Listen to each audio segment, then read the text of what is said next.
Good morning विद्यार्थी मित्रों। कक्षा 11 विषय भूगोल पाठ 5 महाद्वीप एवं महासागर। इससे पहले वाले वीडियो में हम लोग वैगनर का खंड प्रवाह के सिद्धांत की चर्चा कर रहे थे, जिसमें हमने पढ़ा था कि 1912 में उन्होंने विचारधारा दी थी कि पहले सिर्फ एकमात्र खंड था जिसे पेंजिया के नाम से जाना जाता था, जो जर्मन भाषा का शब्द था जिसका अर्थ होता है आदि खंड। पेंजिया के उत्तर भाग में लोरेशिया और दक्षिण भाग में गोंडवानलैंड था। दोनों भाग के मध्य पूर्व पश्चिम में फैला हुआ टोथिस सागर था। यानी आज जो वर्तमान में हम देखें तो टोथिस के उत्तर में स्थित लोरियास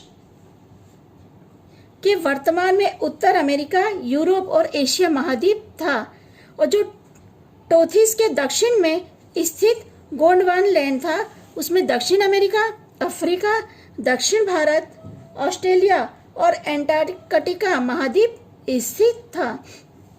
इस पेंजिया यानी जो एक खंड था, उस महाखंड के चारों ओर एक विशाल और छिछला पैंथालसा सागर स्थित था। इतनी हमने चर्चा की थी। उस समय एंटार्कटिका महाद्वीप यह उत्तर अफ्रीका के किनारे पर था। यह विचारधारा महाद्वीप के किनारे के आकार, संरचना, वनस्पति, जीव सृष्टि स्थान आदि के संदर्भ में अद्यतन जानकारी देता है। काल क्रमानुसार पेंजिया का विभाजन होने से आज के महाद्वीप और महासागर अस्तित्व में आए। यानी इनकी विचारधारा के हिसाब से पहले ये जो आज हम सारे 7 अलग अलग खंड देखते हैं, ये सातों खंड अलग नहीं थे। सिर्फ एक ही खंड था जिसे पेंजिया के नाम से जानते थे। बाद में इस पेंजिया का विभाजन हुआ जिससे महाद्वीप और महासागर अस्तित्व में आए। वैगनर जलवायु वैज्ञानिक तथा भूभौतिक वैज्ञानिक थे। ये वैगनर के बारे में बताया है कि वो भौतिक वैज्ञानिक भी थे और जलवायु वैज्ञानिक भी थे। उन्होंने अपने खंड प्रवहन सिद्धांत के समर्थन में भूस्वरूप विज्ञान, भौतिक विज्ञान, भूस्तरीय विज्ञान, जलवायु विज्ञान और अन्य विज्ञानों का प्रमाण प्रस्तुत किया है। यानी उन्होंने अपनी बात को साबित करने के लिए अन्य सभी विद्वानों का सहारा लिया है। देखो, मैं आपको एक नक्शा बता रही हूँ। ये वर्तमान महाद्वीपों के 20 करोड़ वर्ष पूर्व की स्थिति नीचे लिखी हुई है। नक्शे के नीचे ये सूचना डाली हुई है कि वर्तमान महाद्वीप के 20 करोड़ वर्षों पूर्व की स्थिति। तो यहाँ पे है, आप ऊपर जो है ये देखो, ऊपर वाले भाग पे लिखा है लोरेशिया, यहाँ पे लिखा हुआ है अलग अलग अक्षरों में, और नीचे गोंडवाना लैंड, ये अलग अलग लिखा हुआ एक एक अक्षर। आप जोड़ के पढ़ेंगे तो आपको पता चल जाएगा। और यहाँ पे देखो टेथिस सागर दिया हुआ है। ये विचारधारा उन्होंने हमारे सामने रखी थी। दूसरे जीव युग के दौरान पृथ्वी के गुरुत्वाकर्षण और अन्य शक्तियों के कारण पेंजिया में विखंडन हुआ, यानी उसका विभाजन हुआ।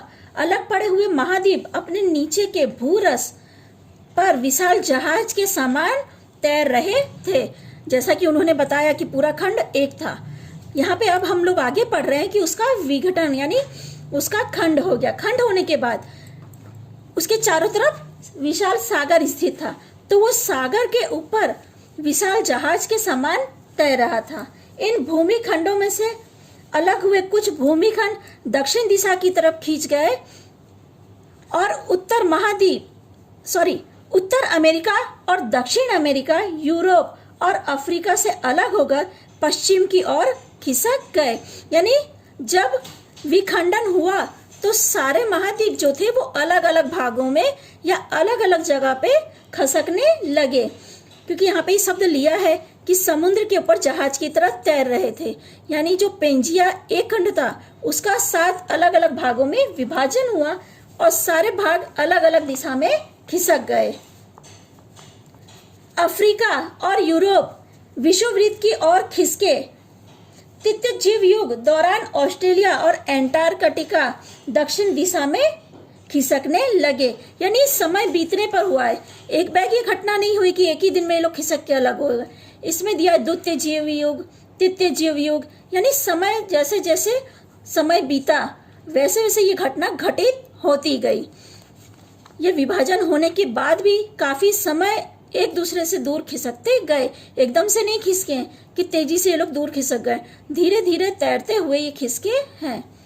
भारतीय उपखंड अफ्रीका से अलग होकर उत्तर पूर्व की ओर खिसका। समय बीतने पर अलग हुए भूमिखंड वर्तमान स्थान पर स्थित हुए। यानी जो भूमिखंड अलग हुए वो जो आज हम देख सकते हैं, इस तरह सारे के सारे अपनी अपनी जगह पर स्थित हुए। समय बीता लिखा है, हाँ बेटा ये बात ध्यान देना कि काफी समय के बाद हुई ये सब घटना, धीरे धीरे धीरे होते हुए एक जगह पर ये सारे खंड स्थित हो गए। भूखंडों के बीच खाली विस्तार का निर्माण हुआ। जब ये भाग विभाजित हुआ, यानी पेंजिया जो था वो विभाजित हुआ, तो 7 खंड अलग अलग दिशा में खसके। 7 खंडों के नाम हम जानते हैं कि जो आज 7 बड़े महाद्वीप हैं, ये 7 खंड जब अलग अलग खिसके ना, तो जो जगह खाली हुई वो विशाल जल राशि एकत्र होकर महासागर और सागर अस्तित्व में आए। क्योंकि जब जगह खाली होगी तो उसमें पानी या कुछ ना कुछ तो भरेगा ही। जैसे बरसात होती है तो जो जगह खाली खड्डे वाली होती है वहां जाके पानी भर जाता है। ऐसे ये खंड जब विभाजित होके अलग हुए तो जो जगह खाली बची, बरसात होने पे या किसी कारणवश पानी की वजह से वहां पर सागर और महासागरों का निर्माण हुआ। वैगनर का खंड प्रवाह संबंधित विचारधारा 1912 में प्रस्तुत किया गया था। ये मैंने आपको बताया था इससे पहले वाले वीडियो में कि वो मूल भाषा जर्मनी भाषा में लिखा हुआ था। उस पुस्तक को बाद में 1924 में अंग्रेजी में अनुवाद किया गया। उसके प्रस्तुत किए गए विचारों को स्वीकृति मिली, यानी कई विद्वानों ने इस बात को स्वीकृति दी और कई विद्वानों ने इस बात को स्वीकृति नहीं दी। वैगनर के विचार को अमेरिका के भूस्तरीय वैज्ञानिक स्वीकृत करने के लिए तैयार नहीं थे, लेकिन ब्लैकेट ध्रुवों का भ्रमण विचारधारा 1950 से 1960 के बीच में उन्होंने प्रस्तुत की। हैरी हैंस का समुद्री तल प्रसरण 1960 में, बाद में ग्रीन और गैगरी का चतुष्फलक सिद्धांत आदि के कारण खंड प्रवाहन सिद्धांत को स्वीकृत किया गया। यानी जो वैगनर ने शुरुआत में सिद्धांत दिया था, कई विद्वानों ने माना। आप लोग जब पढ़ते हैं या क्लास में हम जब चर्चा करते हैं तो कई बच्चे समर्थन करते, कई नहीं करते। ऐसा इसमें भी था कि वैगनर की बात को बहुत से विद्वानों ने समर्थन नहीं दिया, पर धीरे धीरे जैसे जैसे समय बीता, मैंने आपको बताया कि ब्लैकेट, हैरी हैंस, ग्रीन और गैगरी, इन सब ने अलग अलग विचारधारा प्रस्तुत की, पर यह सारी विचारधारा खंड प्रवाह सिद्धांत को स्वीकृत कर रहे थे। यानी इन लोगों ने किसी न किसी रूप में उस विचारधारा को समर्थन दिया, जिसकी वजह से वैगनर के सिद्धांत को स्वीकृति मिली। वैगनर ने समझाया कि पेंजिया के विभाजन भूमिखंड को पुनः विस्थापित किया जाए तो एक संपूर्ण आकृति बनेगी। इसलिए उन्होंने जिग-सा-फिट पहेली खेल का उपयोग किया था। वैगनर के मत अनुसार अलग अलग आकारों के टुकड़ों को एक दूसरे से योग्य स्थान पर समिष्ट किया जाए तो पूरी की पूरी आकृति तैयार होगी। ये जो आपको खेल का नाम मैंने बताया, जिग-सा-फिट, तो आप लोगों ने देखा हो कि बच्चे वो एक खेल खेलते पहेली वाला, उसमें क्या है, पहेली को जोड़ के चेहरे का निर्माण करना होता है। ऐसा ही ये खेल है।